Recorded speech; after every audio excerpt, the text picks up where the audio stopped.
Тровят ли ни с ваксини? Ами всъщност, нашата имунна система има една единствена задача – защита. Белите ни кръвни телца, едни от многото, постоянно обикалят тялото ни и търсят непознати клетки. По повърхността на тези клетки се намират така наречените антигени. Представете си аутфит, който издава, че не се движиш често в тези среди. Белите кръвни телца разпознават антигените и веднага привикват на помощ антителата, войниците на имунната система. Те обгръщат вируса и го унищожават. Докато това се случва, имунната система запомня антигените и се учи за какво да внимава в бъдеще. Но ето един важен въпрос. Откъде тялото ни знае как изобщо да се справи с антигените?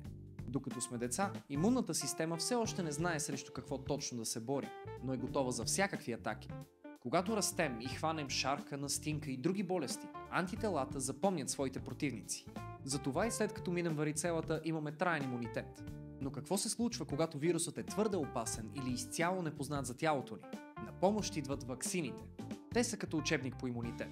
Подготвят тялото ни, без да рискуват. Съществуват различни ваксини, според метода им на учене. Ние ще разгледаме най-важните.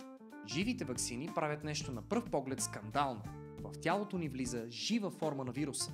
Но не се притеснявайте, той е като аматьор в бокса. Достатъчно силен за да събуди имунитета, но твърде слаб за да сее хаос.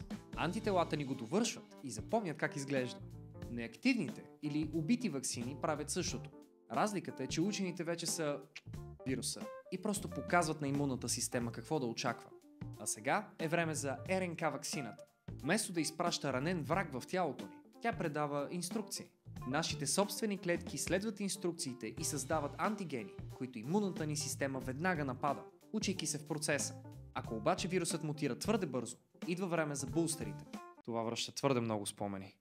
От появата на ваксините през 18 век, науката не спира да се бори с болести като едра шарка, детски паралич, хепатит, малария, тетанус и дори и ковид. Нашата имунна система е силна, но не е перфектна. Същото важи и за ваксините. А какво мислите вие за ваксините? Очакваме отговорите ви в коментарите.